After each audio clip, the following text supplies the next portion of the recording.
সুন্দরবনের প্রাকৃতিক দুর্যোগের ছায়া পর্যটকদের ঘোরাঘুরিতে নিষেধাজ্ঞা প্রশাসনের। সুন্দরবনের আকাশে আবারও প্রকৃতির ভ্রুকুটি। আবহাওয়া দপ্তরের পূর্বাভাস অনুযায়ী ঘূর্ণিঝড়ের সম্ভাবনা ও তার জেরে উপকূলবর্তী জেলাগুলিতে জারি করা হয়েছে বিশেষ সতর্কতা। সেই তালিকায় রয়েছে দক্ষিণ 24 পরগনার বিস্তীর্ণ অংশ, যার মধ্যে সুন্দরবন অন্যতম। সকাল থেকেই মেঘলা আকাশ, মাঝে মাঝেই ঝড় বৃষ্টি, সঙ্গে ঝোড়ো হাওয়া। সকালের দিকে ইতিমধ্যেই কিছুটা ভারী বৃষ্টি হয়ে গিয়েছে গোসাবা, কুলতলি, পাথর প্রতিমা, হিঙ্গলগঞ্জ এলাকায়। বাড়ছে নদীর জলস্তর, কারণ চলছে অমাবস্যার কুটালো। সেই সঙ্গে প্রবল জলোচ্ছ্বাসের আশঙ্কা রয়েছে বলেই জানিয়েছে স্থানীয় প্রশাসন ও আবহাওয়াবিদরা। এই আবহে পর্যটকদের জন্য বড় সড় সতর্কতা জারি করা হয়েছে। সুন্দরবনের নদীতে কোনো রকম নৌবিহারের নিষেধাজ্ঞা জারি করেছে প্রশাসন। শুরু হয়েছে মাইকিং। প্রতিটি ঘাটে নজরদারি বাড়ানো হয়েছে যাতে কেউ ঝুঁকি নিয়ে নদীতে না নামেন।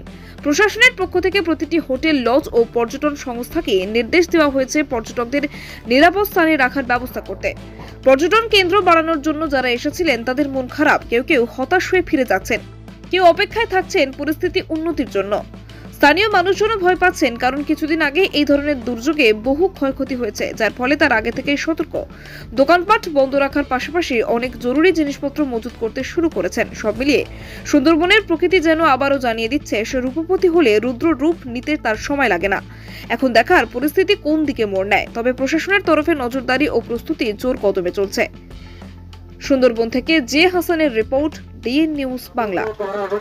যারা মৎস্যজীবী মাছ সমুদ্রে মাছ ধরতে যাও, আজ আগামী দুদিন কোন রকম কারণ প্রাকৃতিক দুর্যোগ হওয়ার সম্ভাবনা আছে। যারা সমুদ্রে মাছ ধরতে যাও, আজ আগামী দুদিন প্রাকৃতিক বিপর্যয় হওয়ার সম্ভাবনা আছে। থানা থেকে নিষেধ করা হচ্ছে, তোমরা মাছ সমুদ্রে যাবে না। যারা বোট মালিক আছো, পর্যটককে নিয়ে মাছ সমুদ্রে যাও, তাদেরও থানা থেকে নিষেধ করা হচ্ছে। কোন রকম আজ আগামী দুদিন পর্যটক নিয়ে মাছ সমুদ্রে যাবে না। যারা পর্যটক আছো, সুন্দরবনে ঘুরতে আছো, কোনো কারণে তোমরা নদীতে নামবে না। নদীতে নামবে না, কুলতলি থানার পক্ষ থেকে নিষেধ করা হচ্ছে। সতর্ক এটাই করা হচ্ছে, যারা বেশি করে মৎস্যজীবী আছো, তোমরা মাছ সমুদ্রে আজ আগামী দুদিন কোন রকম মাছ সমুদ্রে যাবে না। মৎস্যজীবী আছো, মাছ সমুদ্রে মাছ ধরতে যাও, তোমরা কোন, যারা বোট মালিক আছো, পর্যটককে নিয়ে মাছ সমুদ্রে যাও, তোমরা আজ আগামী দুদিন মাছ সমুদ্রে যাবে না। যারা সুন্দরবন ভ্রমণার্থী আছো, তাদেরকে উদ্দেশ্যে আপনার পক্ষ থেকে নিষেধ করা হচ্ছে। কোন রকম মৎস্যজীবী আজ আগামী দুদিন মাছ সমুদ্রে মাছ ধরতে যাবে না।